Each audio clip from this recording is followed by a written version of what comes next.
At my girlfriend's birthday party, her ex peeled a shrimp for her.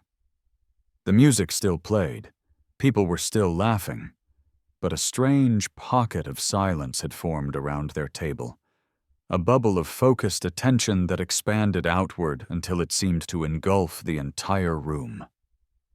All eyes, one by one, shifted to me. I could feel the weight of their collective gaze, a heavy blanket of expectation. They were waiting for the explosion, the jealous outburst, the dramatic confrontation that would give them something to whisper about for weeks. But instead of giving them a show, I started to clap, a so deliberate applause that cut through the lingering chatter. "Bravo," I said, my voice carrying clearly in the sudden lull. I smiled warmly at the two of them, Clara and Mark, who were frozen mid-interaction, the peeled shrimp held delicately in Mark's fingers. "Here's to a long and happy relationship. The mood is perfect, don't you think? You two should just kiss already." The memory of it still felt sharp, a turning point I hadn't recognized at the time. Just last month, on Mark's own birthday, Clara had gone with him to the beach to watch the sunrise. When I found out, I was furious and confronted her, my voice tight with a betrayal I couldn't quite articulate. She, in turn, had looked at me with weary exasperation, accusing me of being paranoid and overly suspicious. "It wasn't just us," she had insisted. "It was a whole group of friends." Her denial led to a bitter, 2-week Cold War between us, a stretch of icy silence and pointed avoidance that only I seemed to suffer through. Yesterday, that familiar pattern had tried to reassert itself. Clara sent me a screenshot of a restaurant reservation. It was her standard peace offering, the olive branch she always extended after a fight. I knew the routine by heart. Every time we argued or descended into one of our Cold Wars, the unspoken rule was that I would be the one to break the silence, to swallow my pride and speak first. After we made up, she would reward my compliance with a small gift or a fleeting show of affection, a calculated dose of sweetness that would make me forget the preceding unpleasantness. In those moments of reconciliation, I would feel a rush of happiness, and I'd be back to adoring her, the slate wiped clean until the next time. This has been the rhythm of our relationship for the past few years. It felt as if she would hit me with a stick, and then, just as I was reeling from the sting, she would hand me a piece of candy. And like a fool, I would let everything go. The highs and lows of our life together were entirely orchestrated by her. I was like a kite, my emotions soaring and dipping at her whim, while she held the string, her grip firm and controlling. I could only blame my own lack of resolve, my infuriating ability to forget the pain of the hits the moment the sweetness of the candy touched my lips. It was me who loved too humbly, who had given her all the power. But yesterday, when she sent that reservation screenshot, something was different. I didn't feel the usual surge of joyful anticipation. In the past, the mere fact that she remembered it was my birthday would have been enough to send me into a state of ecstasy. After all, for years I'd had to remind her days in advance, a gentle prodding to ensure she'd buy me a gift. This year, I had been so consumed by work and my own growing sense of detachment that I had completely forgotten my own birthday. Yet she had remembered without a single reminder from me. When her text message lit up my phone screen at work yesterday, I was genuinely shocked to realize what day it was. "Okay, see you at the restaurant tomorrow evening," I typed back. I then put my phone away and returned to my work, the feeling of her supposed thoughtfulness fading almost as quickly as it had appeared, leaving no sweet aftertaste. Tonight, after a long day at the office, another message from Clara arrived. "See you at the restaurant." I left work and got there first. The reservation was for 7 o'clock, but I arrived at 6:30, a habit born from years of being the more eager one. By 8 o'clock, Clara still hadn't shown up. I called her phone, but it went straight to voicemail. I sent a text message, which remained unread. At 9:30, a kind-faced waiter approached my table, his expression a mixture of pity and professional concern. He asked if I wanted to go ahead and order, gently reminding me that the kitchen would be closing at 10:30. I just nodded, the wordless gesture feeling heavier than any sentence. I slowly ate my steak and drank a glass of red wine, making the meal last until they were ready to lock the doors. While I stood on the curb outside, waiting for the ride I'd called, I idly scrolled through my phone. That's when I saw Mark's latest social media post. The caption read, "You're my sense of belonging." Below it was a picture of Clara, sitting cozily on a sofa, a soft smile on her face. Seeing that picture, I felt a strange void where my anger and sadness should have been. There was only a profound sense of calm, almost like the quiet satisfaction of solving a long, complicated puzzle. "See?" a voice in my head whispered. I knew it. She had stood me up for Mark, just as she always chose him over me. Oddly, this time, I wasn't upset at all. Back at our apartment, I went through the motions of my nightly routine, washing up before heading straight to bed. Late in the night, deep in a sleep that had come surprisingly easily, I heard the sound of the front door opening. I knew it was Clara.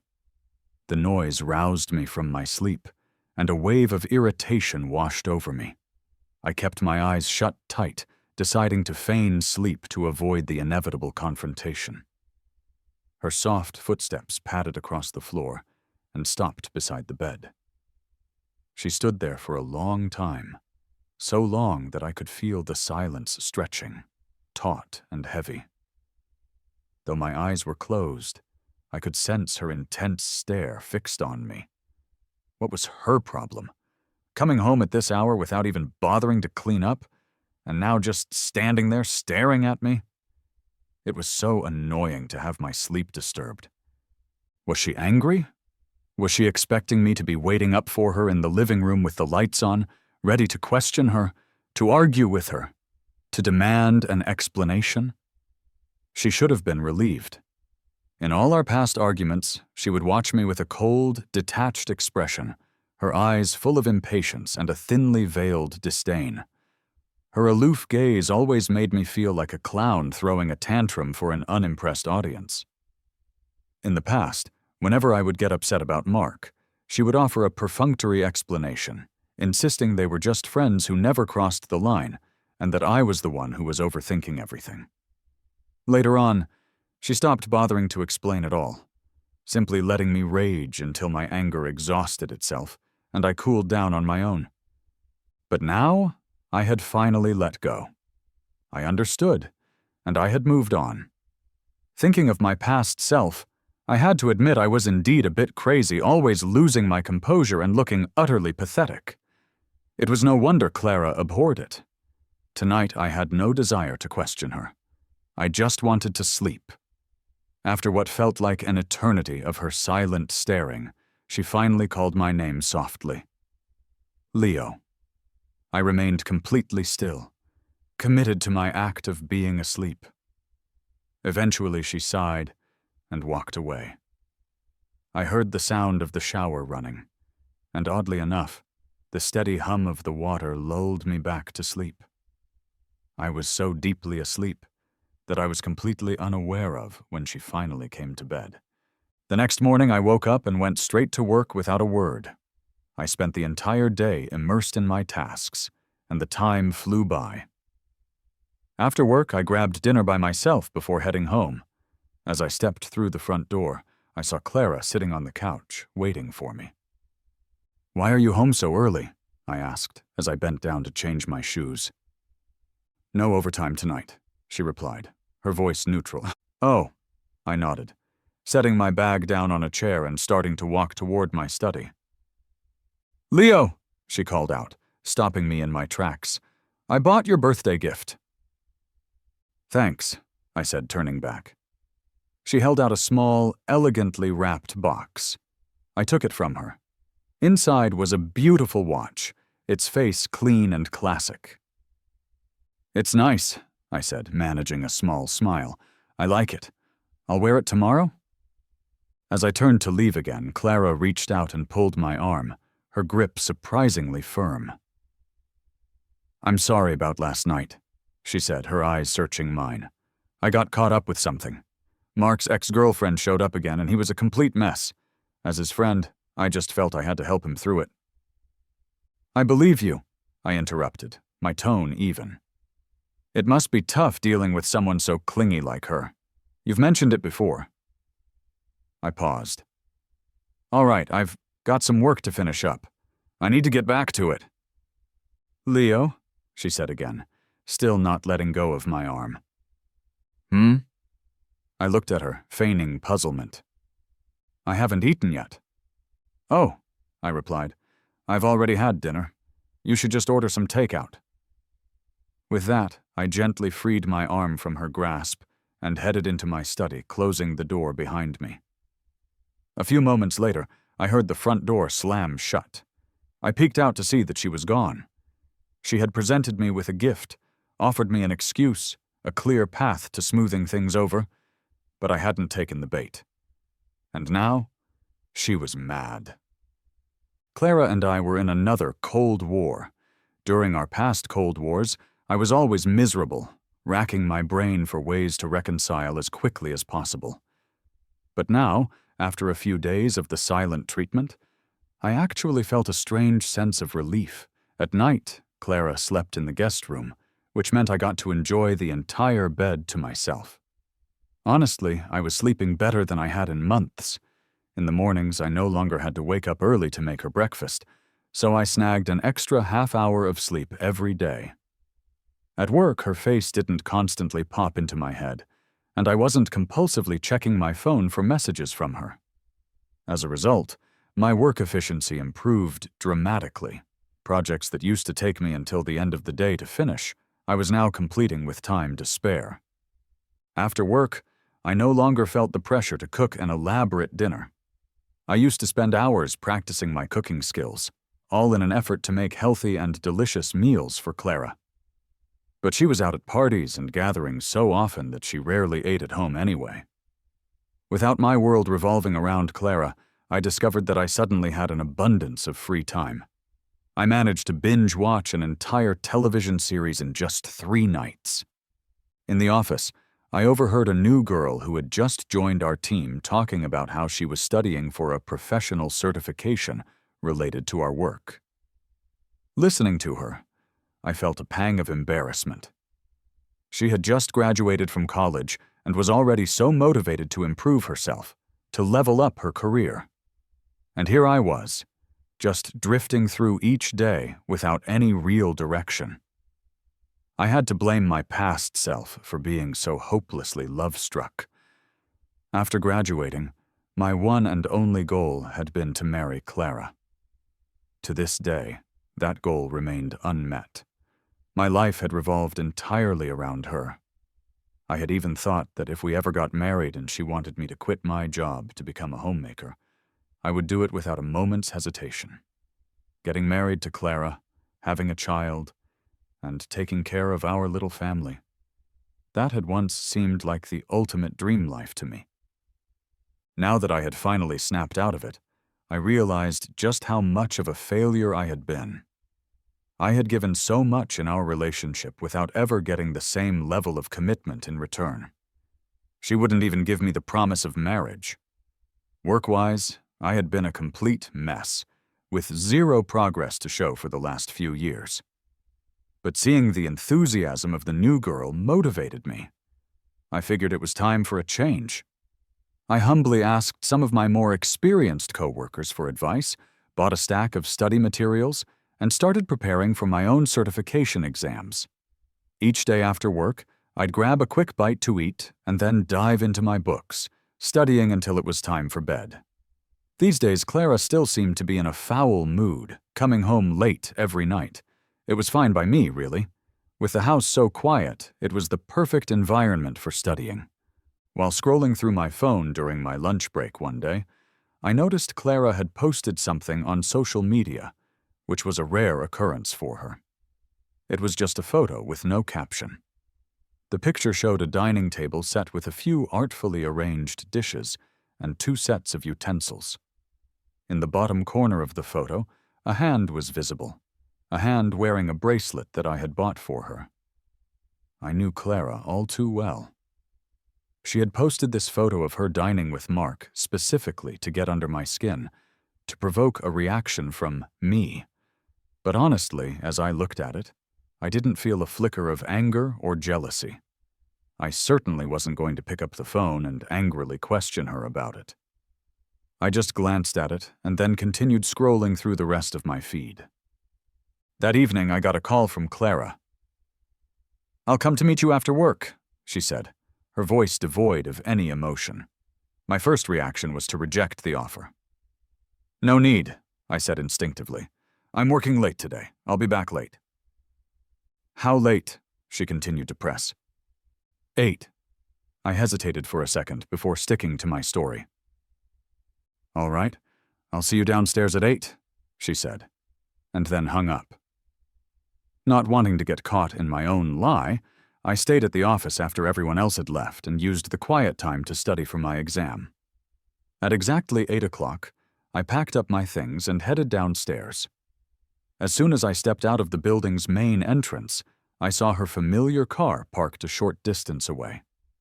I walked over and opened the passenger door, only to find Mark sitting in the front seat. He gave me a smug grin. "Leo, I just had dinner with Clara. She's dropping me off on her way." "Aha," I nodded, closing the front door and opening the back one to slide in. Whenever Mark was in the car, I never sat in the front. We had argued about this countless times. It was clear that Clara preferred Mark's company to mine, and there was nothing I could do about it. She would always say that Mark got carsick and needed the front seat, wondering why I was making such a big fuss over something so trivial. I would argue back that the front passenger seat was meant for her partner, a special place, and she would just laugh it off. I never won an argument when it came to Mark, and each time it happened, it left me feeling dejected and small. But now, I didn't care much anymore. After a full day at work and 2 hours of intense studying, I quickly grew drowsy once I got into the car. "Mark, those crawfish were delicious tonight," Clara said excitedly from the driver's seat. "We have to go again sometime." Mark laughed. "Yeah, if you like them, we'll come back. But I feel guilty having you peel the shells for me every time. Doesn't it get annoying?" "Not at all," Clara teased back. "I'm used to it. Next time I'll peel them for you too." "Nah, you just sit back and relax," Mark said, then turned in his seat to look at me in the back. "Does Leo make you peel crawfish for him too?" I remembered the first time I had taken Clara to eat crawfish. I had seen a celebrity say once that she loved lobster, but wouldn't eat it unless someone else peeled it for her. Inspired, I had painstakingly peeled a whole bowl of crawfish for Clara. She had just paused, looked at the bowl, and said with a detached expression, "Thanks, but I have hands. I can peel them myself." The one who loves more is always the one at a disadvantage. After that, I stopped peeling them for her. I glanced at Mark. Even though the car was dimly lit, I could still catch the smugness and provocation glinting in his eyes. He was always trying to rile me up, hoping I would cause a scene so that Clara would have to intervene and take his side. He seemed to find this little game delightful. But now, I refused to rise to his bait. I felt no urge to argue, no need to defend my position. Realizing that he had failed to provoke a reaction from me, Mark frowned slightly and turned back to chat cheerfully with Clara, whose tone was always gentle and animated when she was with him. Listening to the two of them talk, my eyelids grew heavy, and I slowly drifted off to sleep. When I woke up, the car was parked under our apartment building. Clara was sitting quietly in the front seat. Mark was gone. "We're home. Why didn't you wake me?" I asked, sitting upright and opening the car door. Clara got out and followed me, silent. It wasn't until we had stepped out of the elevator and were standing in front of our apartment door that she finally spoke. "Are you really that tired, huh?" she asked, her voice tinged with something I couldn't quite place. "I was still chatting with Mark, and you just fell asleep in the back of the car." "Yeah, I was a bit tired," I mumbled, not interested in a conversation.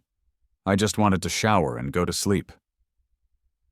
Today was a hangout arranged by Maya's group, the same people from our college dorm, she began to explain suddenly. "She's the one who invited Mark. You know how they are, they're all close and they like to invite him to their get-togethers. Since it was on the way, I just gave him a ride back." It was funny. She had never bothered to explain herself when I used to pepper her with questions about why she was hanging out with Mark so much. Now that I no longer asked, she was explaining on her own.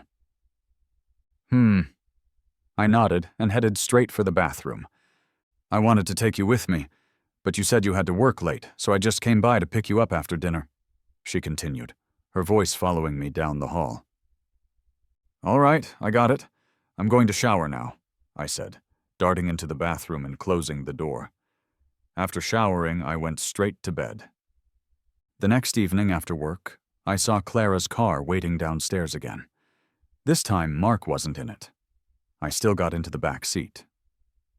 Clara glanced at me in the rearview mirror, looking like she was about to say something, but she didn't. It was funny, really. Me sitting in the back probably made her feel like a chauffeur, and for some reason that feeling was kind of great. I really shouldn't have let it bother me so much before. "Maya's moving today and she invited us over for hot pot," Clara mentioned, as she started the car. Maya was one of her college roommates. Coincidentally, all 4 of Clara's roommates from college had ended up staying in this city after graduation. They had a great bond, and often hung out or had dinner together. Clara used to have a huge crush on Mark in college, and her roommates had acted as her loyal strategists, constantly helping her try to win him over. She hadn't succeeded, but that didn't stop Mark from becoming an integral part of their friend group. Over the years, Mark had a few girlfriends, but he always maintained that girlfriends were girlfriends and friends were friends. Clara, he insisted, would always be his good friend. Recently, Mark had broken up with his latest girlfriend and had started hanging out with Clara and her friends a lot more frequently. Every time I saw Clara fawning over him, it drove me absolutely nuts. I argued, I fussed, but nothing ever worked. Eventually, I just stopped going to their gatherings altogether. What you don't see can't bother you. "You guys go ahead and have fun," I said. "Just drop me off at home first. I really have no interest in their gatherings." "Leo, we'll be back right after dinner. It won't be too late," Clara said. "Maya specifically requested that I bring you along. She said she hasn't seen you in ages." "All right," I conceded, not wanting to insist further. We stood in front of Maya's new apartment, and when Clara rang the doorbell, the door flew open. A figure darted out like a monkey, jumped onto Clara's back, and hugged her neck tightly. It happened so fast that Clara almost lost her balance, though she seemed strangely used to the gesture. "Ha ha ha, Clara, you're late! Punishment! You have to carry me for 10 seconds, Mark boasted, perched on her back. Clara froze for a moment. Then her eyes darted towards me. Seeing the panic in her expression, I just smiled back at her. She paused, then quickly pushed Mark off her back. Caught off guard, Mark stumbled and nearly fell. He slapped Clara playfully on the arm and complained, "Why'd you do that? I nearly twisted my ankle." Looking up, he seemed to notice me for the first time. "Wow, Leo's here too," he exclaimed. "We were just messing around. We used to do this as a punishment in games all the time. You don't mind, right, Leo?" "I don't mind at all," I said, walking past them into the apartment. "Do whatever you want. I'll just watch some TV." I picked up the remote and started flipping through the channels. "By the way, Leo, you know Clara's really strong, right?" Mark continued, unwilling to let it go. "She can carry me for over 10 seconds. "Really? I haven't seen that," I said, putting down the remote and looking over at them with genuine interest. "Why don't you show me now?"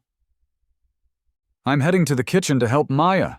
Clara stood up suddenly, her expression unreadable, and walked quickly into the kitchen. The rest of us were left sitting in the living room, looking at each other in awkward silence. At the hot pot dinner, I sat to Clara's left, and Mark sat to her right. "Oops, I accidentally picked up some lamb," Mark said loudly as he dropped a piece of meat into Clara's bowl. In the past, they would often engage in these kinds of boundaryless interactions, but now it didn't stir any emotion in me at all. Maya's cooking was great. I got so caught up in eating that I didn't even realize how full I was getting. After dinner, Mark suggested playing some games. The thought of the studying I needed to do crossed my mind, and I decided it was time to leave. "You guys go ahead and play," I said, standing up. "I'm heading back." "I'll leave too," Clara said, also standing up. "No need," I insisted. "You guys stay and play. I can just grab a cab. I genuinely mean it." Something in my tone seemed to upset Clara. She looked displeased and said coldly, "Let's go now." "Well, if you're leaving, I'll leave too then," Mark chimed in. "I didn't drive today, so I'll hitch a ride with Clara." When we got down to the car, I simply opened the back door and climbed in. Once I was settled, I pulled out my phone to work on some practice questions for my exam. I had planned to study for 2 hours every day, but today had been too busy at work, so I hadn't studied at all, and I really needed to catch up. I figured I could use the half-hour drive home to study, which would leave me with only another hour and a half to do when I got home. After some intense studying, I noticed that the car was unusually quiet today. "Clara, earlier when I talked to you, you were really dismissive." Mark suddenly broke the silence, his voice sulky. "You were always just saying, or huh. If you keep it up, I'm going to get upset." After another quiet moment, Clara finally responded, her voice strained. "Mark, I'm tired today. Don't disturb my driving." Mark grumbled, but he stayed silent after that. When we stopped to drop him off, he slammed the car door shut to show his displeasure. Once we were home, I headed straight to my study. An hour and a half later, I came out to find that Clara had already gone to the guest room. I felt a wave of relief. Ever since we had started this latest Cold War, we had been sleeping in separate rooms. Clara had always been proud, and if I didn't make the first move to reconcile, she wouldn't budge, which was perfectly fine by me. In the morning, I came out of the bedroom and was surprised to find Clara already awake and sitting on the couch. "You go ahead and wash up. There's no rush," she said, looking up at me. "I'll give you a ride to work." "No need," I replied. "I'll just ride with a coworker." As I was heading for the door, she followed behind me. "You're better off in my car. Bothering other people isn't nice." "It's not a bother," I explained. "I'm paying them for it." Clara had always wanted her own car, so once we had saved up enough to get one, she was the one who drove it all the time. At first, she seemed happy to give me rides to and from work, but after a while, she got fed up with it. Our workplaces weren't exactly on the same route, so she had to make a detour for me, and she started complaining that it was a waste of her time. One morning she had just tossed at me, "You should take the subway from now on. I want to sleep in a bit longer in the mornings." And just like that, she never drove me to work again. After work, she had even more excuses not to pick me up. There were always dinners with co-workers, hangouts with friends, or some other reason she couldn't make it to my office at my end time. Then, a co-worker posted in our company's group chat, asking if anyone was heading in the same direction as her and would be willing to carpool, offering to chip in for gas. Thankfully, we were on the same route, so I started riding with her to work every day. It was cheaper and saved more time than taking the subway. As for heading home after work, if I took her car every day, I'd have to shell out an extra $200 a month. Since I wasn't usually in a hurry at night, taking the subway home seemed more sensible and saved me some cash. Clara would drop me off at the community gate and watch as I hopped into that coworker's car. As soon as I got to my office, a text from Clara popped up on my phone. "So, you're the only one riding with your coworker?" "Yep," I typed back. "Just the two of us from the company on this route." "From now on, I'll take you," she texted back immediately. "A young guy and girl going to work together like that, people will gossip." "No one's gossiping," I replied. "Besides, didn't you say you wanted to sleep in the mornings?" I reminded her. "Starting tomorrow, I'll wake up with you every day." "Let's talk about it next month," I wrote. "I've already paid my share for the carpool to someone else this month." There was no reply after that. I just put my phone away and got back to focusing on my work. Come lunchtime, Clara sent me another message. It was a photo of a packed lunch. "How's the cafeteria food at your office?" Before I could respond, another text popped up. "What did you eat for lunch?" I couldn't figure out what she was doing. Was Clara just sharing a slice of her life with me? This used to be my thing. I scrolled through our past chat logs. There were endless screens of text, all from my end. Because I liked Clara, I had always felt the urge to share every little detail of my life with her. Spotting a cute dog on the street, trying a delicious new drink, getting a compliment or a critique from my boss, stumbling while walking, finding a new trendy spot to visit, all the small, mundane stuff of life, I loved sharing it all with her. When we first started dating, our conversations were a two-way street. But gradually, it had devolved into me sending her tons of texts, and she would only reply to the very last one with just a couple of words, like, "I got it." She probably didn't even bother reading most of what I sent. Initially, I felt disappointed by her lack of engagement, but eventually, I just got used to it. After all, I was the one who liked her more. I was the one who loved her in a somewhat pathetic, one-sided way. Eventually, my eagerness to share simply fizzled out. I lost the urge to text her. Looking at our recent chat history, I realized with a jolt that I hadn't initiated a single message with her for over a week. It was Friday, and a coworker suggested that our whole department go out for dinner together that night. Normally, I wouldn't join such gatherings. When I first started working, I had gone out for dinner with them now and then, but Clara often went out with her college roommates for dinner, which meant she only ate at home 2 or 3 times a week. I remember one time I was having dinner with my coworkers when Clara happened to get home early. She called me, asking where I was. I felt awful. She so rarely ate at home, and I had missed a precious opportunity to have dinner with her. After that, I stopped attending coworker gatherings altogether, hoping never to miss another chance to dine with Clara. Because of that, my connections with my coworkers remained average at best. After a few years of working in the same office, I didn't have any particularly close ties with anyone. Thinking it over, I turned to the coworker next to me and said, "Where's dinner tonight? Count me in."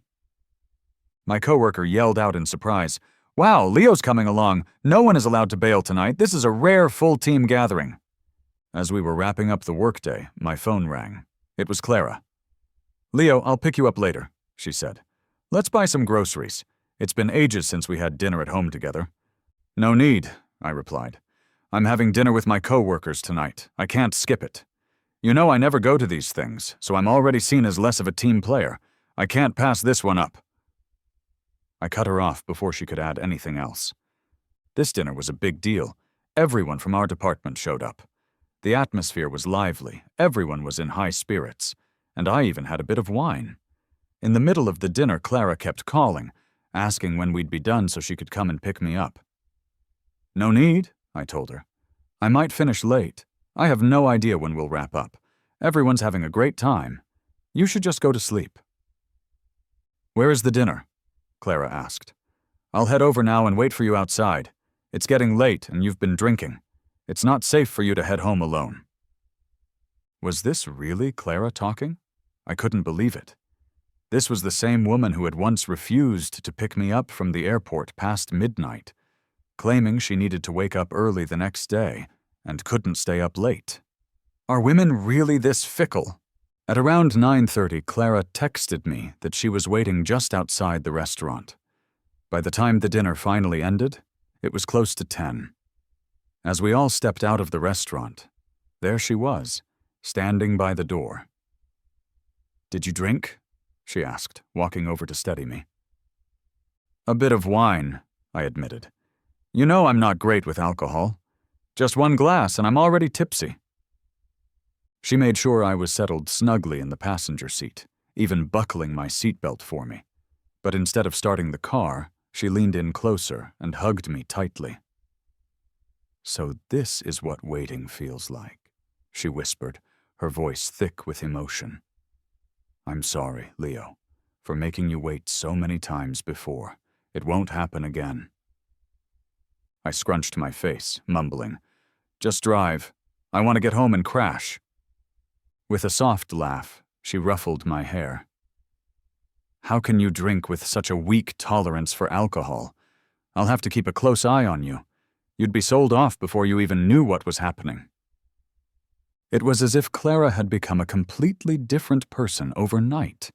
She suddenly became the clingy one in our relationship. Every day she insisted on picking me up from work.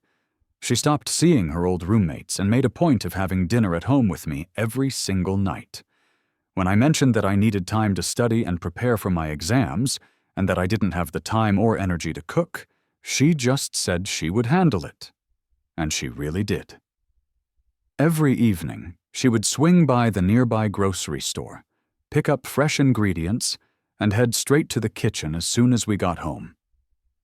All this time, I had thought Clara couldn't cook. She had never once made a meal for me in all our years together, but surprisingly, she was pretty good at it.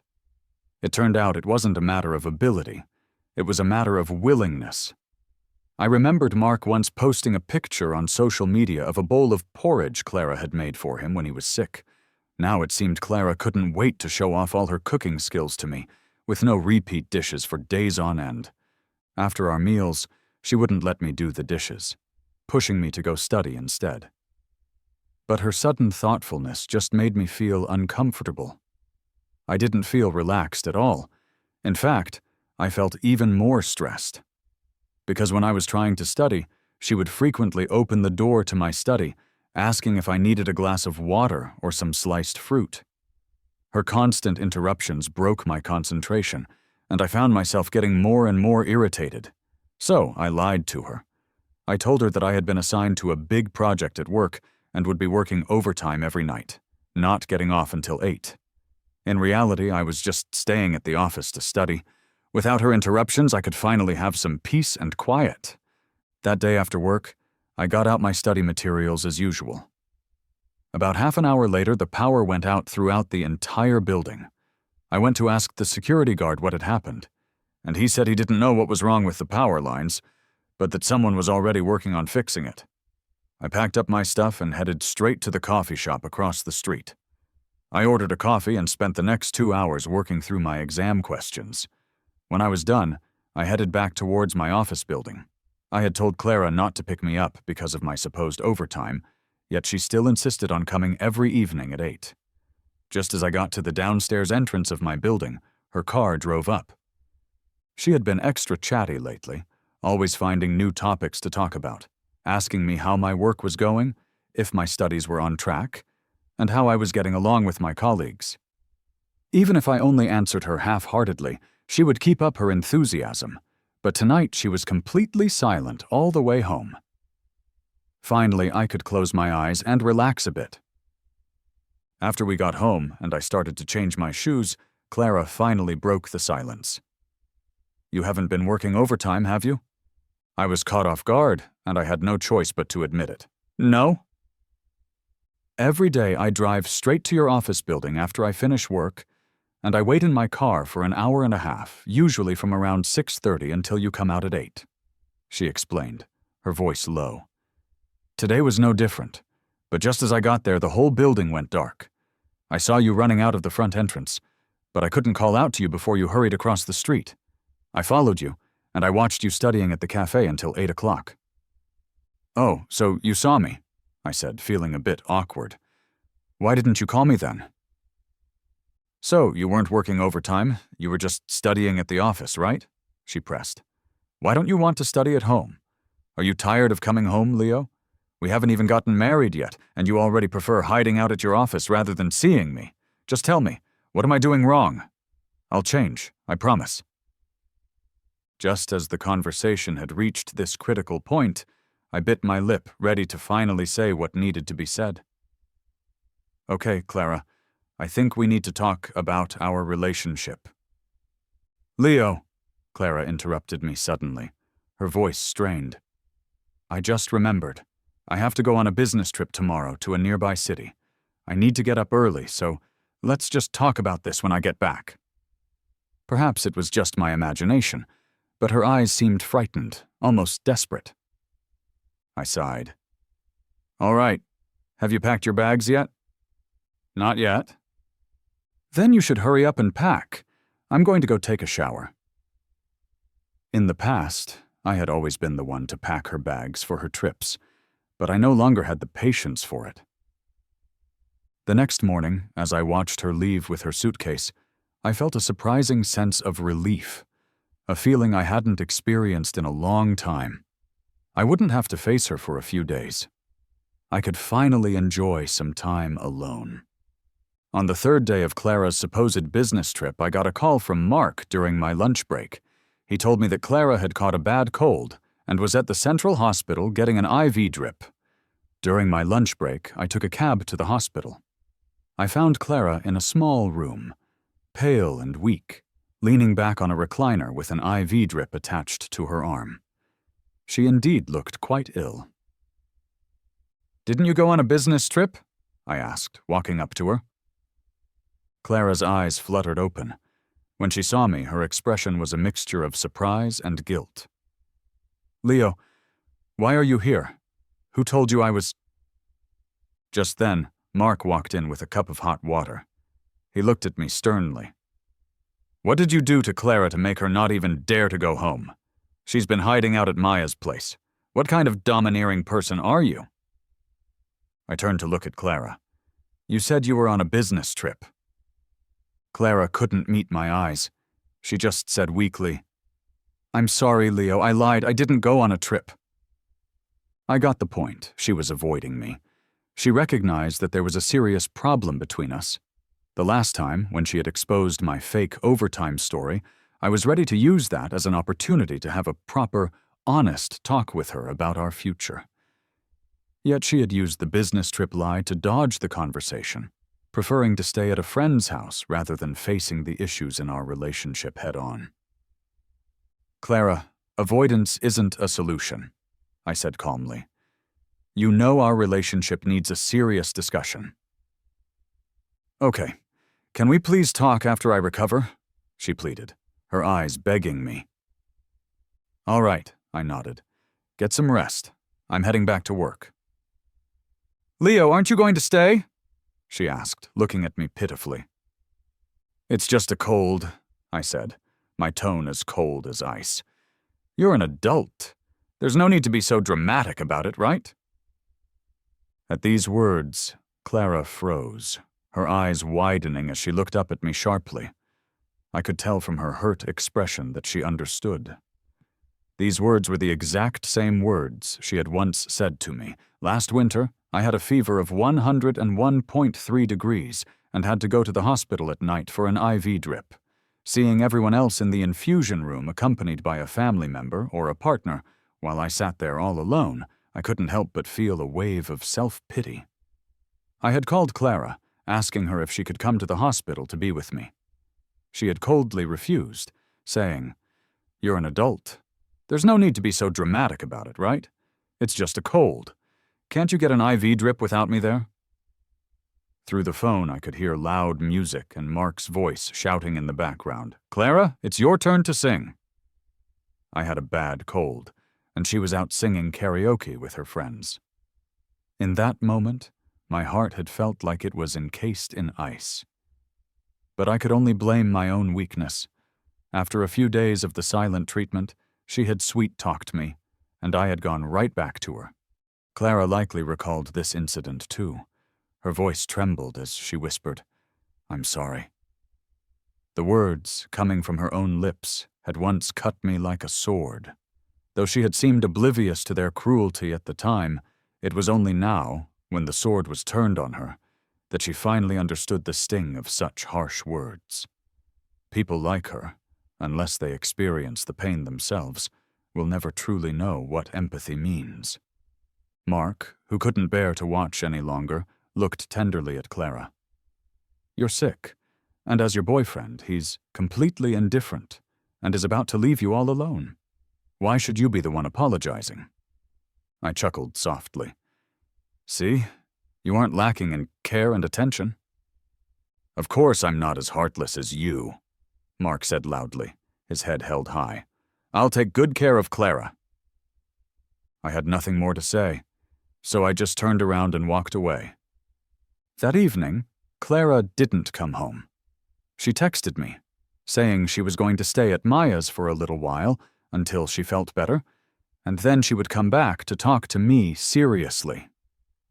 To be honest, I had already made up my mind about our relationship, and that was to break up. Breaking up is easy to say, but it's tough to really follow through with it. Clara and I had been together for so long, from our junior year in college until now, more than 5 years after graduation. We had been dating for 7 years. In the early years, we truly loved each other, and we were genuinely happy. We had loads of free time in college, so we spent our weekends exploring every corner of the city. The city had witnessed our most beautiful moments, and every scenic spot held a photo of us, smiling and in love. During graduation season, we helped each other polish up our resumes and went to every career fair together. Once we had both secured jobs, we celebrated by drinking cheap beers and singing loudly on a mountaintop, our voices echoing into the night. We rented a small apartment and put so much love and effort into decorating our little home, all while dreaming of a bright and wonderful future together. Those were truly happy days. When did things start to change between us? It probably started when Clara's interest began to drift. To be more precise, it started when Mark came back into our lives. In college, I had heard Mark's name mentioned. Clara and I were in the same department of the student council and got along quite well. Friends around her often mentioned that she was chasing a guy named Mark, but Mark and I weren't even in the same major, so I had never actually met him. In my eyes, Clara was a super talented and capable girl. She was so competent that by our sophomore year, she had become our department head. The student council president was even grooming her as his successor. Her professional achievements were outstanding, earning her scholarships every single semester. She was also incredibly kind. I remember during one student council event, a major error occurred due to another department member's mistake. But Clara took all the blame herself without a second thought. Anytime I faced a problem and asked for her advice, she would patiently help me work through it. I think my initial attraction to Clara started with admiration. Besides her inner beauty, she was stunning on the outside, too, with a graceful figure and a flawless face. She was perfect. In my eyes, Clara was an absolute gem, someone who made my heart skip a beat. Yet, even with all these amazing qualities, she had chased Mark for 2 years without success. After Mark started dating someone else, Clara visibly became despondent. Even her smiles looked bitter and forced. I felt bad for her and thought she deserved so much better. Such an amazing girl. Why didn't Mark like her? In our junior year, on an otherwise ordinary night after a student council meeting, I gathered all my courage and confessed my feelings to Clara. To my absolute joy, she said yes. Once we started dating, Clara seemed happier by the day, and she smiled more and more often. From the way she looked at me, I knew she genuinely liked me too. Just before we graduated, Clara and I ran into Mark on campus. I didn't recognize him at first, but I noticed that she was staring intently at the guy walking towards us. Then I knew he was the one who had kept rejecting her, the guy she couldn't have. Mark had his arm around his girlfriend at the time. I finally understood why Mark had rejected Clara then. His girlfriend wasn't particularly attractive. In fact, she looked quite chubby, maybe two of Clara combined. But she was dressed from head to toe in designer brands. Clara had lost out in that department. She had everything but one thing. Her family background was too ordinary. She was a hard-working girl from a small town, and her parents were just regular working-class folks. Even the shoes Mark was wearing probably cost over 10 grand, and that was something Clara could never give him. After graduation, Mark moved to another city. But 3 years ago, he came back to this city and began popping up in our lives more and more, always positioned as Clara's good friend. Clara's heartstrings were being tugged again. Slowly, she began to drift away from me in our relationship. No matter what, just one call from Mark was enough to pull her away from my side. I argued, I complained, but it only seemed to push Clara further away, making her more and more impatient with me. I thought about breaking up, but I was always reluctant. I hadn't done anything wrong, so why should I be the one to let go? No matter how intense our arguments got, I never once brought up the topic of breaking up. I was scared that if I said the words, Clara might just agree right away, and then there would be no turning back. Deep down, I knew I still loved Clara and wasn't ready to end things. I thought I would always just hang in there with her, that we would work through it. But I didn't expect to reach a point of complete and utter exhaustion. All that love that was once so full had just spilled out, drop by drop, until there was absolutely none left. I didn't even realize that I could run out of love for her, but when I noticed that she no longer made my heart flutter, that her presence no longer brought me joy, I knew I was finally over it. I have no regrets, just a profound sense of relief. Deciding to break up was something I had thought through very carefully during this time. If I could confirm to myself that I didn't love her anymore, then there was no point in us staying together. There was a time when I thought we would always be together, that we would get married, have kids, and grow old side by side. I had imagined our bright future together so many times. But now, cutting my losses doesn't seem like such a bad idea. At 28, I'm not exactly young, and maybe I'll never find another love like the one I had with Clara. But so what? Life isn't all about love. At the same time, I'm not too old either. It's not too late to adjust my path and start over. I have no regrets about this relationship. We started off beautiful, and I got to feel what being truly loved was like. In this relationship, I loved sincerely. I gave a lot, and I gained a lot as well. I don't feel like I wasted my youth. This entire experience has made me more mature and graceful. I can love deeply, and I can let go freely. The next day, and the day after that, Clara still hadn't come back. I'm not sure if she was still sick, or just continuing to avoid the situation. Just as I was planning to go look for her after work to finally face the issue head-on, I got a call from my mom. She said that my dad had been complaining about leg pain lately. They had gone for an X-ray at their local clinic, but the doctors hadn't found anything. I felt uneasy and said, "Why don't you two come over tomorrow? I'll take Dad to a big hospital here for a full checkup. A big city hospital is more reliable. Mom, you should get a complete health checkup too while you're here." My parents live in a small town back home, and it only takes a little over an hour to get to the city by high-speed train. I took 2 days off from work and went to the train station around 9 in the morning to pick them up. After my dad finished his comprehensive checkup, we were all relieved to find that it wasn't anything serious. The doctor just said he needed to rest more. Mom's health check came back completely fine too. With Friday off and the whole weekend ahead of us, I decided to take them out for some fun. I booked them a nice room at a hotel near the city center, and we had a blast for 3 days, exploring the sights and taking lots of photos. On the way to the train station to see them off, I picked a nice group photo of the three of us and posted it on my social media. Just as I finished posting it, my phone rang. It was Clara. "Your parents are here? Why didn't you tell me?" she asked, her voice accusatory. "Why should I tell you?" I replied coolly. "I could have joined you to show them around." "Didn't you say you weren't good with elders and weren't ready to meet my parents yet?" There was silence on the other end of the line. "Let's meet up tonight and talk," I said firmly. "Ignoring our problems won't solve anything." I hung up the phone. Clara and I had been together for 7 years, but we had never met each other's parents. Initially, it was because we were young and weren't thinking about long-term commitment.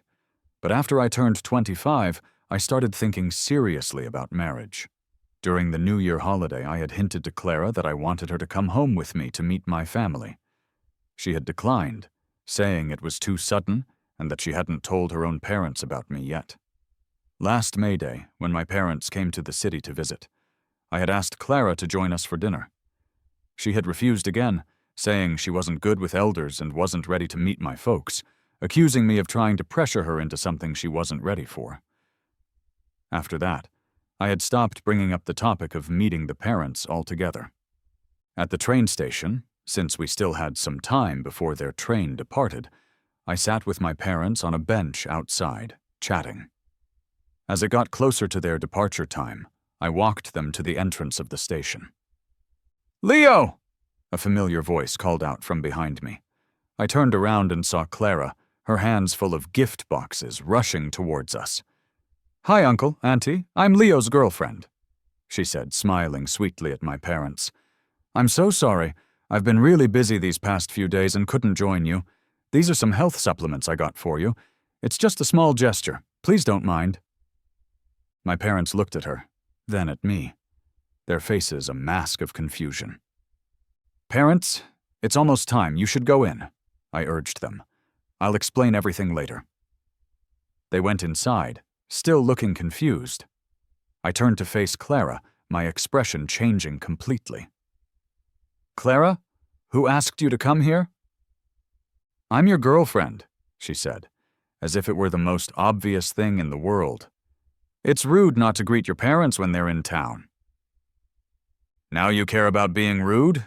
You didn't seem to care about that before." "Leo, I was immature before. I'm sorry." "What you did today was incredibly presumptuous," I said, my voice low and angry. "Let's go home. I have things I need to say to you." Inside the house, I got straight to the point. "I've been ignoring the problems between us for too long, pretending they're not there. But our situation has been off for a while now. I've thought about it deeply, and I've made up my mind. Clara, Leo, let's get married," Clara cut me off, pulling a small, fancy box out of her pocket. She opened it to reveal a beautiful men's diamond ring. I was completely taken aback. "I've been thinking about proposing," she said, her eyes fixed on mine. "I spent the past few days searching everywhere for this ring.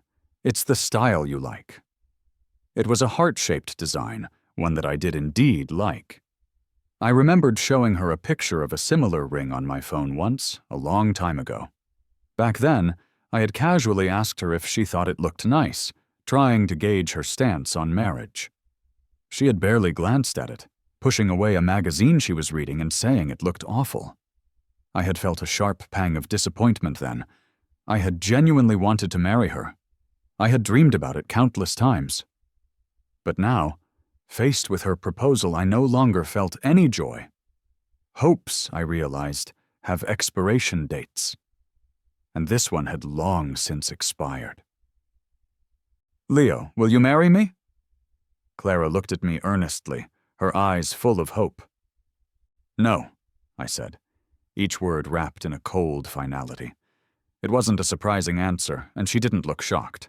She just forced a sad, wobbly smile, looking like she might cry at any moment. "Was it on your birthday?" she asked softly. I didn't catch her drift. "The day after your birthday," she clarified. "You stopped making me breakfast. You stopped texting me. When I went out, you stopped calling to check where I was. When Mark got close to me, you didn't get mad anymore. It all changed that night." I shook my head. "No. That night was just the straw that broke the camel's back. The issues between us have been building up for a long, long time." "I know I've messed up, and you're right to be angry with me," she pleaded, her voice wavering. "Leo, just give me one more chance. I swear I'll change. I'll be the girlfriend you've always wanted until you want to marry me." Her voice was thick with emotion. "I'll make you breakfast every morning. I'll pick you up from work. No one else will ever sit in my passenger seat again. We'll travel wherever you want to go. I'll reduce my time hanging out with friends. I'll eat at home with you every night. I'll never forget your birthday or miss any of our anniversaries again." I just met her eyes without saying a word. "With Mark, I know I handled things all wrong. I won't see him again. I'll delete all of his contacts." I sighed gently. "See? You know exactly what you shouldn't have done. As a girlfriend, you knew what was inappropriate, yet you did it anyway. You even managed to turn it around and make it my fault. You didn't care about my feelings. You were counting on my love for you, thinking I would overlook your disrespect. You thought I would never leave you. That's what happens when someone feels too secure in a relationship." "I'm sorry," was all she could say, her voice barely a whisper. "We're no longer in love, Clara. Breaking up is the best possible ending for us." "No, Leo, I still love you. I always have." "I'm sorry, but I'm not feeling your love at all. What I feel from you is coldness, neglect, and the feeling of being constantly walked over. I think the person you really love is Mark. You're always there for him, ready to give him anything he needs, always caring for him. That's what real love looks like." "I thought maybe I still had feelings for him too," she confessed. "But I realize now that was just an illusion. When I realized you were about to leave me, I finally understood that my love was for you all along. The thought of losing you is unbearable. Even when Mark dated so many other girls, I never felt this kind of pain. I even felt jealous when you started carpooling with that other woman. I was so stupid, so slow to realize my true feelings for you. What I felt from Mark was just a bit of leftover frustration from not being able to have him, my damn pride playing tricks on my heart, making me unable to control my impulsive actions." "I'm over you," I said, my voice calm and steady. "I don't want to settle anymore just to be with you. I'm a great person, and I deserve a happy, healthy relationship with someone who focuses on loving me." Clara squatted down on the floor, her body racked with desperate sobs, covering her head with her hands. "I was just about to go to my room to pack my bags when the doorbell rang. I opened the door to find Mark standing there, a backpack slung over his shoulder, his expression frantic. "Clara, did you delete my number? You're not picking up my calls. How could you do this to me?" Mark, with tears streaming down his face, squatted down on the floor across from Clara. "My apartment's pipes burst, and you're the only one I know who can take me in right now." He hadn't even finished his sentence when he suddenly looked up, glaring at me with an air of misplaced confidence. "This is Clara's place. You have no right to oppose me staying here." "I don't oppose it at all," I said with a shrug. "Do whatever you want." I turned and headed back towards my room to pack my things. "Get out!" Clara's voice suddenly screamed, echoing from the living room. "Clara, you're yelling at me." Mark sounded utterly in disbelief. "You've never been harsh with me before. How could you?" "I won't say it again. You're not welcome here. Now get out!" After a few minutes of tense silence, I heard the front door slam shut. I packed only my most important clothes and belongings, leaving the rest behind. All in all, it came to just 2 suitcases. Dragging my suitcases out of my room, I saw that Clara was alone in the living room. She ran over to me, her face streaked with tears, panicking as she grabbed my suitcase. Please don't go, Leo, I beg you. Stop wasting your time, I said calmly, taking back my luggage from her. Just as I was about to leave, she called out after me. You won't ever forgive me, will you? I turned back to look at her one last time. Goodbye, Clara. Goodbye to the person I once loved with all my heart. With this departure, may we go our separate ways and never meet again. Since I had been planning to break up with her for some time, I had already found a new place to live online. Dragging my 2 suitcases behind me, I headed to the roadside to hail a cab. Just as I got into the taxi, I heard someone shouting from the roadside. Leo, wait! Clara was shouting at me loudly. Then my phone rang. So, we can't even be friends after the breakup? She asked, her voice choked with a bitter chuckle. Now I finally realize what a terrible girlfriend I was. For the past 2 years I've been neglecting you, not taking care of you. It's no wonder you're leaving me. It's all my fault for doing so poorly. I'm going to change. I'm going to become the Clara you loved before, or even better. I won't disappoint you again. I sighed. There's no need for that now. We're already broken up. There's no need for us to meet again. And with that, I hung up the phone. I've adjusted well to my new life. I've been keeping myself busy, from cleaning my new apartment and buying furniture, to focusing on my work and studying for my certification exam. From the moment I wake up until I hit the bed at night, I'm always on the move. It's a busy life, but I enjoy it. It feels fulfilling and happy. I haven't thought about Clara, not even once. I thought that after we broke up, we'd never see each other again. That was my plan, anyway. We didn't share the same major in college, we work in completely different fields, and we have no mutual friends. Basically, there was no chance of us ever running into each other again. So, seeing Clara standing at my door was surprising. And what was even more shocking was seeing her standing at the doorstep of the apartment right next to mine. "What are you doing here?" I blurted out. "I'm home," she said, pointing to the door next to mine. "You've got to be kidding me." I didn't believe it for a second. "I'm not joking," she said, holding up a bag of groceries. "I just went to the store. I bought stuff to make hot pot tonight. Do you want to join?" "Clara, are you out of your mind? Why did you move here?" "I'm not crazy," she said, a small smile playing on her lips. "I'm more clear-headed than I've ever been, and I know exactly what I'm doing." "You're an adult. You should have some basic judgment," I lectured. "You've got a perfectly good place already. Why are you renting another one? You're just throwing away money. Plus, this place is on the complete opposite side of the city from your work. You're spending way too much time commuting. You're almost 30 years old. Why are you doing something so childish? You're too old to be acting on impulse." Clara's smile widened slightly. "Leo, I'm happy that you still care for me." "Ridiculous," I muttered, turning away from her, not wanting to engage any further. I took out my key to unlock my door. "Leo, I'm not acting on impulse," she said from behind me, "and I'm not being unreasonable. I know that if I don't try to win you back now, I'll regret it for the rest of my life." She paused. Moving here was a carefully thought-out decision, because honestly, I didn't know what else to do. I broke your heart. I was terrible. I know I don't deserve your forgiveness, but I couldn't bear it. I don't want to leave you.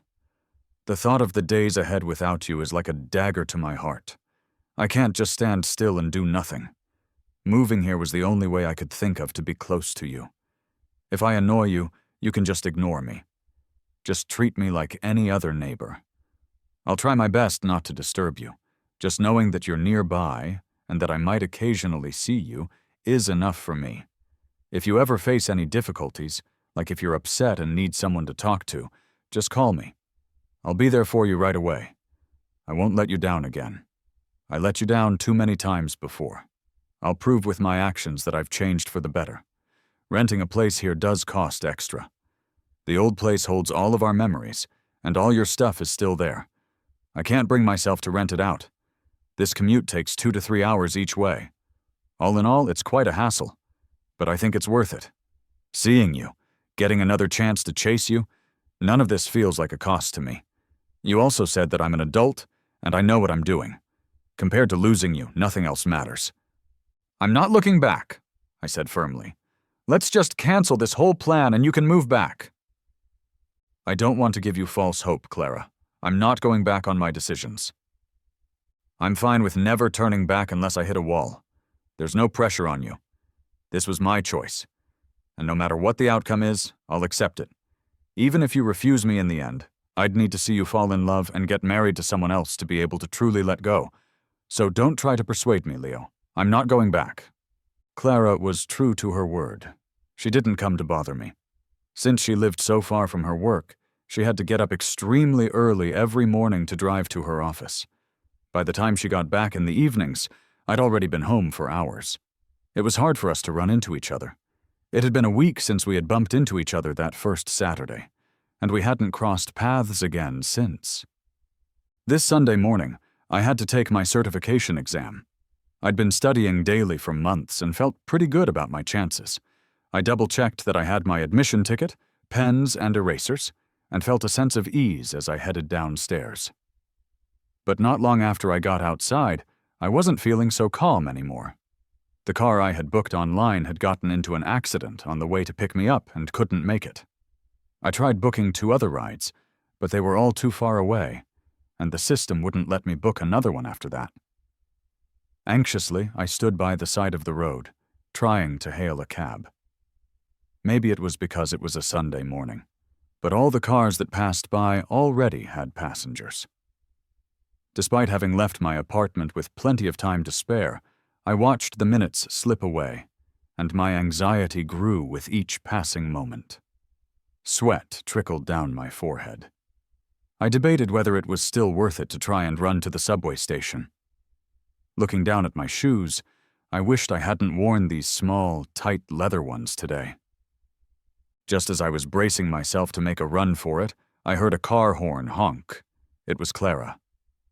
"Get in," she said. "I'll take you." Time was tight. I climbed into the car without a second thought. In the car, I wiped the sweat from my brow with a tissue. Clara reassured me. "It's okay, the exam starts at 9. We'll definitely make it." "How did you know I had an exam today? And where the location was?" I finally relaxed a bit, my curiosity getting the better of me. "I saw you studying all the time, so I checked online," she explained. "There's only one test center for this exam here, and it's at our old school." She chuckled. "Thank you," I said sincerely. "If it weren't for you, I'd have probably missed the exam." "No biggie," she said. "I'll transfer you the fare later, at the rate of a private hire car." Clara's voice turned somber. "Do we really have to be like this, Leo? Even if we're not a couple anymore, can't we at least be friends? Treating me like a complete stranger. That really hurts." "It's hard for exes to stay friends, you know that," I replied, not wanting to dive deeper into that topic. Clara changed the subject. "You've got everything you need for the exam, right?" Before I could answer, she continued, "As long as you've got your admission ticket, missing anything else doesn't really matter. I've got a kit ready for you in this little drawer here." I opened the glove compartment to find a file bag. Inside were 5 black pens, 5 2B pencils, 5 erasers, and 2 rulers. I glanced over at her, surprised. "Why did you go through all this trouble?" "I just want to be there for you when you need me," she said, her voice bright. "I bought these tools ages ago, just in case you ever needed them. I saw you heading out for the exam today, and I wanted to offer you a ride, but I thought you might refuse me. So I just stayed parked not far from your place. When I saw that your ride had an issue and you were panicking, I couldn't help but drive over. I hope I'm at least a little bit helpful, right?" "Yeah," I said, and then stayed silent for the rest of the ride. When we reached the school, I thanked her again. "I really appreciate your help today." I quickly glanced at the schedule and then rushed off to find my classroom. The 2.5 hours of the exam flew by as I stayed completely focused on the test. Heading out of the school gate after it was over, I saw Clara waving at me. "Why are you still here?" I asked as I walked over to her car. "I didn't want you to struggle with finding another ride home, so I just stayed put and waited," she said. Before I could respond, she quickly added, "I've been waiting for over 2 hours, so let's just consider it convenient for me too." I had never seen Clara so down-to-earth and accommodating like this. There were some things I felt I needed to say to her, so I just nodded and got in the car. In the car, Clara kept glancing over at me, smiling. "Focus on the road and keep your eyes straight ahead," I reminded her. "This feels nice," she said, her smile widening. "What feels nice?" "You, sitting in my passenger seat, feels nice," she reminisced. "When I first got the car, I was so excited. I was always looking around while I was driving, and you were the one who always reminded me to keep my eyes on the road. Back then, I used to say that you were my safety officer. I loved having you beside me. I just somehow forgot that." She confessed. "It's me. I got too comfortable. Someone who gets easily complacent like me could probably use some tough lessons." After thinking for a moment, I said, "You're almost unrecognizable to me now. In my eyes, you were always shining. You were the top student from your county, always ranking first in our college program, semester after semester, winning all the scholarships.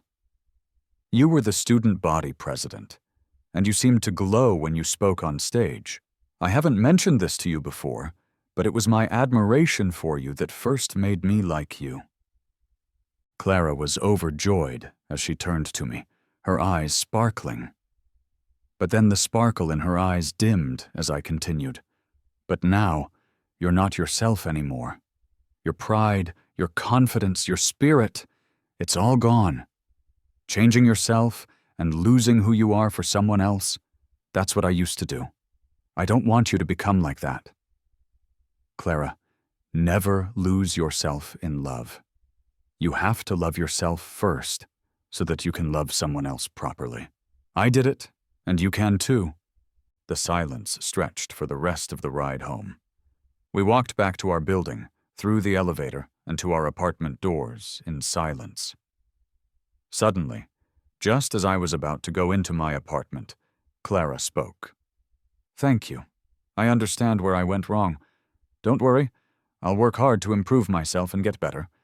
But I won't give up on you, because your kindness makes it too hard to let go." Clara and I went back to barely seeing each other. Every day she would only send me one message, telling me that she had successfully completed a big project at work and had gotten a promotion with a raise.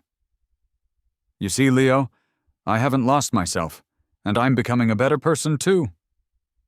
I didn't reply to her messages. The National Day holiday was coming up, and I had already made plans with my buddies to travel to Dali. 2 days before the break, I got a call from Clara. "I booked a flight to Dali. Didn't you always say you wanted to go there?" "No, I'm going to Hainan with my friends," I rejected her outright. "But this is such a rare opportunity. I managed to get the tickets with great difficulty. Who knows when there'll be another chance to go?" "I've already been there." "What? When?" "Last Labor Day." There was a long pause on the other end of the line, and then silence. I knew she was being reminded of what had happened back then. Last Labor Day, Clara and I had booked tickets in advance to go to Dali, a place I had been longing to visit for years. I had been looking forward to this trip for a long time. I was busy every day, researching travel guides online and preparing all kinds of travel gear. But the night before we were supposed to leave, Clara got a call from Mark. He sounded pitiful on the phone and said that he had to have an appendectomy the next day, and didn't have anyone to accompany him to the hospital. Clara agreed without a moment's hesitation. I was standing right next to her at the time, and my shock was written all over my face. "We're supposed to leave for our trip tomorrow. How can you go to the hospital with him?" Clara replied, annoyed. "Mark's surgery is a big deal. How can he have no one with him? Leo, there will be more chances to go to Dali. Let's just go next time." I cried out in frustration. Next time? Since graduation, you've been saying you'd take me there when you had time. It's been 5 years now. What about your promise to me? Her patience seemed to have completely exhausted itself. She said impatiently, "Don't make trouble. Going out for fun versus a sick person, what do you think is more important?" I shouted back, "But I'm your boyfriend. Who is he to you? Doesn't he have his own family and friends? Why must he call someone else's girlfriend for company?" "I don't want to argue with you," she said. "I'm going to see about Mark's condition now. The surgery is tomorrow, and he must be really scared." She walked out the door without a moment's hesitation. "So, after I left, you went to Dali alone?" Clara asked, her voice small. "Yeah, I traveled there for 3 days by myself. When I got back, you had just brought Mark home from the hospital." I could barely remember how sad I was, or how I felt boarding that plane all alone. But the beautiful scenery of Dali was incredibly healing. I had a great time during those few days. I visited all the scenic spots I had been dreaming of, and they didn't disappoint. I realized then that traveling alone could be a nice experience too. Actually, on the way back, I was in a pretty good mood the whole time until I opened the door to our apartment and saw Mark sitting in our living room. Clara had brought him home to take care of him after his surgery. "Where have you been? You just came back now?" she had asked, not feeling that there was anything wrong with what she had done, speaking to me in a displeased tone. "That porridge you used to make for me when I was sick. Can you make some for Mark? He just had surgery and needs to eat something light." I said in disbelief, "You brought him to live in our home, and now you want me to make porridge for him? Clara, you've gone too far." She said impatiently, "Mark is a patient. Why are you picking on a patient?" "What does him being a patient have to do with me? Who is he to me? Why should I have to take care of him?" I said as I dragged my suitcase and turned to leave. At that point, Clara's eyes were only on Mark, and she didn't even notice the huge suitcase I was carrying. I ended up staying at my buddy's place for a few days. When Mark had recovered and moved out, Clara came looking for me. I still loved her then, so when she gave me a reason to come back, I just went along with it. I didn't even need any coaxing. From beginning to end, she never realized that I had traveled abroad during those days. I never mentioned it either. I guess she just didn't care enough about me back then to even notice. I remember bringing back a few pretty wind chimes from Dali. They're still hanging on the bedroom window frame. They have an English logo on them, so they would have been easy to notice with just one look. But she never paid any attention to them. Every time I think about the past 2 years, I wish I could slap myself. Clara chuckled bitterly on the phone. "I treated you so poorly. I was such a jerk. What should I do? I feel increasingly like I don't deserve your forgiveness." Her voice was full of bitterness. "Hey, how about you try to refund the ticket? The world is so big, there's no need to revisit sites you've already seen." I had a great time with the guys in Hainan. It seems like it's been a long time since I had such a carefree and happy trip. There were no more restless moments, no more feelings of gloom, just me fully enjoying the local beauty and food. I documented the sights and stories I saw and shared them on my social media. Clara liked almost every single post immediately. That night, a few of us who were staying at the same host family played games together. The losers had to have sticky notes put on their noses. I was pretty unlucky that night, losing repeatedly all night long. After losing another game, a pretty girl who was sitting across from me happily picked up the largest sticky note she could find and came toward me. As she was sticking it on my forehead, one of my buddies snapped a picture of the moment. He even sent me the photo later. I thought it was a funny picture, so I shared that and some other photos from our game night on my social media. That night I got a call from Clara. She seemed to have had a few drinks, as her speech was slightly off. "Leo, I told you before that I'm willing to stay by your side, even if I can't win you back in the end. I won't regret the effort. I've imagined that one day you might fall in love again and walk into marriage with another woman. I always thought that when that day came, I'd be gracious and smile while blessing you. But now, I'm a bit scared. When that day really comes, how am I supposed to cope? Before, I didn't even like seeing you give a female colleague a ride home. Now, seeing you playing games and laughing with other girls, I'm drinking alone in frustration. I'm insanely jealous of the people around you who get to see your genuine smiles. You're so remarkable, so attractive. Now that you're single again, for sure there will be quality women who will pursue you. Can I really just stand by and let that happen? In the end, she kept murmuring, I was wrong. Don't leave me. You're drunk. Go get some rest. I'm hanging up. The next day, around noon, I was out playing with my friends, and we were planning to head back to our Airbnb for a nap. Right as we were approaching the entrance of the guest house, I saw Clara standing there. She winked at me. I saw your social media post and thought this place looked really fun, so I just grabbed a last-minute flight over. Luckily, there was still a room available at your Airbnb, so I booked it. I stayed silent and walked past her into the courtyard. She didn't seem to notice my annoyance and just kept chattering away. Since I came here on a whim, I didn't plan anything. Do you mind if I tag along with you guys? You guys can handle the sights and routes, and I'll cover all the costs. Fair enough, right? I just rolled my eyes. For the next couple of days, Clara tagged along wherever my friends and I went. Wherever we ate, she insisted on paying for everyone. Whenever I lingered a bit too long admiring something fun or interesting in a shop, she would buy it for me.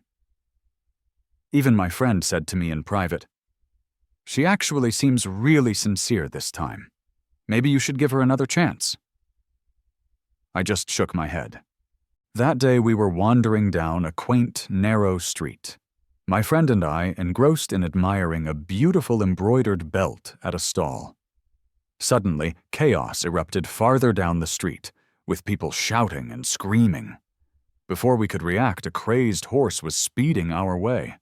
The horse, seemingly spooked by something, was running wildly with no sense of direction. As it charged closer, I was ready to dash into a nearby store for safety. Just then, Clara shouted, "Look out!" She lunged forward and pushed both my friend and me into the store. In the process, she hit the ground and didn't quite manage to get up in time. The horse barreled past her. Fortunately, it didn't trample on her, but its hoof did catch her on the knee. After the chaos subsided, the entire street was left in a state of disarray, with people looking shocked and confused. Clara lay motionless on the ground. I rushed over to help her up. "Are you okay?" She shook her head, her face pale. "My knee, it kind of hurts." I glanced down and saw that it was a mess of red. "We need to get you to a hospital." My friend and I carefully helped Clara into a taxi. At the hospital, the doctor mentioned it was a minor fracture. It wasn't too serious, but it would need time to heal. After dealing with everything, we headed back to our respective homes. Since Clara was now injured, she got her company to grant her permission to work remotely for a while. And since she had gotten injured saving me, I couldn't just leave her to fend for herself. I decided to help her out by ordering her meals for her during the day and planning to cook dinner for her when I got home from work each evening. Yet every night when I arrived at her place, dinner was already prepared and waiting on the table. I'd watch her hobble around the kitchen on her crutches, and I'd feel a bit helpless. "Aren't you hurting? We agreed that you would let me handle dinner after I get off work." "No worries," she'd say with a smile. "You work all day, and then you'd have to make dinner too. That's too tiring. Plus, I can manage just fine with my crutches." After dinner, despite her protests, I would always do the dishes. As I was about to leave one night, I noticed her trying to get up to see me out. "Don't bother, just sit down and rest." Right as I reached the door, she called out, "Wait a sec, I've got something for you." "Don't get up, what is it? I'll grab it myself," I said, stopping her from trying to stand. "It's in the fridge. I made a mango mousse. It was my first time trying that recipe today. I haven't even tasted it yet, so I have no idea if it's any good." My hand paused on the doorknob. I went to the fridge and took out the small, perfectly formed mango mousse. I left her place and closed the door behind me. Back in my own apartment, I placed that small dessert on my coffee table, studying it. The amber-colored mousse, topped with a swirl of cream, was well-formed and looked quite tempting. Clara had claimed it was her first attempt, but her skillful execution was surprising. It's strange what habits can stick with you or be forgotten over time. I hadn't eaten a mango in ages, even though it was once my favorite fruit.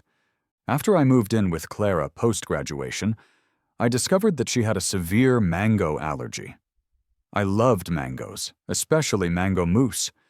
Growing up, whenever I aced an exam, my mom would reward me with a mango mousse from our local bakery.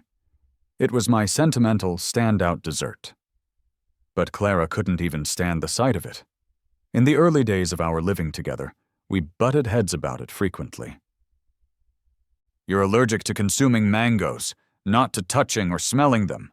So why can't I enjoy them at home?" I would fume. She would defend her stance. "Because I'm allergic. I've developed a complete disgust for them. Just seeing one makes me feel queasy, and smelling one makes me want to retch." After countless arguments, I was always the one to give in. I didn't want trivial fights like this to break our bond. The silent treatment that always followed was just too much to bear.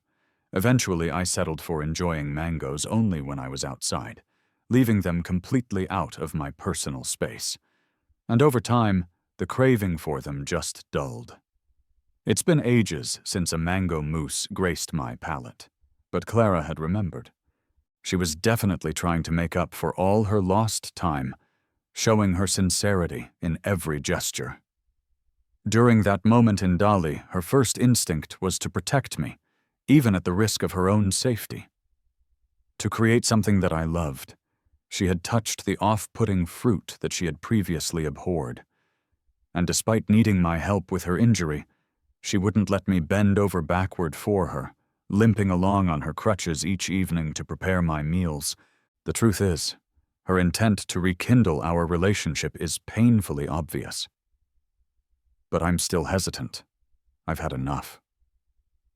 Though Clara has changed, who knows what could happen in the future? Could she really maintain this new persona forever? Is there no chance that she'd lose interest in me again down the road? I can't bear to even contemplate another bout of her neglect and coldness. If I were to crumble again, could I really rise from the ashes once more? My tolerance for heartache seems to be limited, and I don't know if it could withstand yet another blow. I finally got out of that toxic cycle, and I don't want to make the same mistake all over again. She shattered all my fantasies about love, leaving me unable to muster the courage to try again. The thing is, I know very well that I don't love her anymore. I didn't eat that piece of mango mousse after all. I threw it in the trash. It's been so long since I've had something that sweet. I don't think I can handle it anymore. Just sniffing it made me turn away in slight revulsion. That night, I called my landlord and told her that I'd be moving out as soon as my 3-month lease was up. I can't go on like this. I need to be more decisive and not give her any more false hope. I even briefly thought about hiring a fake girlfriend, just so Clara would finally give up on me. But the next day, it seemed like I didn't need to do anything at all. I saw Mark at the door across from mine, banging on it loudly. Clara was likely inside, but wasn't opening the door. When I appeared in the hallway, Mark's gaze shot towards me like a dagger. "Oh, so that's why she moved here. It was because of you. You guys aren't even together anymore, so why are you still messing with her?" he shouted. "Why? Even though she likes me, why is she ignoring me? She blocked all my contacts, and she hangs up the minute she hears my voice. Everywhere I look for her, she's not there. I've been watching her company's entrance, but she never comes out. She must be avoiding me by sneaking in and out through the back entrance. I wouldn't have even known she moved here if I hadn't had someone watching you, Leo." Then he looked up, glaring at me. You must have seduced her somehow. I advise you to back off. Clara loves me. She can't stand you, man." I remember even when you had a high fever, she couldn't care less about you. She just wanted to watch a movie with me." "Oh, well, I hope you both find happiness together," I said with a shrug, and went back inside my apartment. I could still hear Evan shouting in the hallway. "Clara, open up! It's Mark! Don't ignore me, I'm begging you!" The walls in this building have poor soundproofing, and I could hear his incessant knocking clearly from my living room. Mark was persistent, continuing his banging until well past 11 p.m. After I took my shower, it finally got quiet. He might have left. Curious, I peeked through my peephole. What I saw startled me. Mark was lying on the floor in front of Clara's door, passed out. I was about to go out and check on him when Clara's door opened. She looked panicked when she saw Mark lying there. She immediately called 911, her voice trembling as she gave the operator the address. After she hung up, she hurriedly dragged Mark inside her apartment. I didn't know if something had actually happened to Mark, but I had no intention of calling Clara to ask about it. I waited in my living room, but even by 1 a.m., there was no sound of an ambulance outside. At this time of night, there's no traffic, so an ambulance should have been here by now. That could only mean that the call must have been canceled. And why would an ambulance call get canceled? It must be because Mark had woken up and was fine. From my past interactions with Mark, I could guess that this was all just a show, a manipulative ploy to make Clara open the door and feel guilty and protective of him. Did Clara see through his act? It doesn't really matter. If Clara didn't realize Mark was faking it, it meant she had never truly seen through him all these years, that she just lacked judgment. But considering she was a savvy student council president back in college, that seemed unlikely. If she could see through other people's intentions but couldn't see through Mark's act, it's because her emotions had clouded her judgment. Or maybe she did see through him, but she panicked anyway. What if something had really happened to him? She got scared. And even if she realized later that it was all just an act, she didn't kick him out. She couldn't bring herself to be heartless towards Mark. In any case, it was clear that she hadn't fully gotten over him. She still had feelings for him. I analyzed it all calmly, with no emotion. Even if they ended up getting back together, it has nothing to do with me anymore. I'm just grateful that I've been firm all along, that I was never soft-hearted towards Clara, and that I never gave her another chance. Since then, Clara hasn't reached out to me. I haven't seen her next door either. Maybe she moved out. That's great. Now I don't have to move. A month later, Clara called me. Her voice was shaky with sobs. "I shouldn't have let Mark in that night," she cried. "He pretended to faint. But then he woke up as soon as he got inside my apartment. I tried to get him to leave, but he pleaded with me. He asked if he could just stay for one night, and he said that after that, he'd leave the city and never come back. I believed him. But he had a plan. He slipped something into my drink. I can't recall what happened that night. The next morning I woke up with him in my bed. He cried and apologized, saying he couldn't leave me, so he did what he did. In that moment, I felt like I was dead inside. I knew I had lost you forever. I kicked Mark out, moved away, and lost any right to ever face you again. I was so foolish to give him that one chance. I'm not worthy of you anymore. Honestly, I said, it's better if we don't meet again. Let's just live our lives separately from now on. Leo, I'm marrying Mark, she suddenly revealed. Before I could even process that shocking piece of information, she continued. After that night, I hated myself, and I hated Mark. I didn't want to have anything to do with him anymore. But recently, I found out that I'm pregnant. The doctor said that if I terminate the pregnancy, I might never be able to have kids. He said he would take responsibility for his actions. I agreed. Now we're just two damaged people getting together. It's better than hurting anyone else. I've already hit rock bottom. It can't get any worse than this. She broke down in tears again. Goodbye, Leo. One day after work, I saw an envelope that had been slipped under my door. It must have come through the mail slot. Curious, I picked it up. Who still writes letters these days? Opening it, I immediately recognized the handwriting. Leo, I'm leaving. I'm sorry, but I can't stay true to my promise to you anymore. I'm not meant to be by your side. I've resigned from my job, and I'm going back home. This time, it's for real. We won't meet again. I wish you all the happiness in the world, my dearest boy, Clara.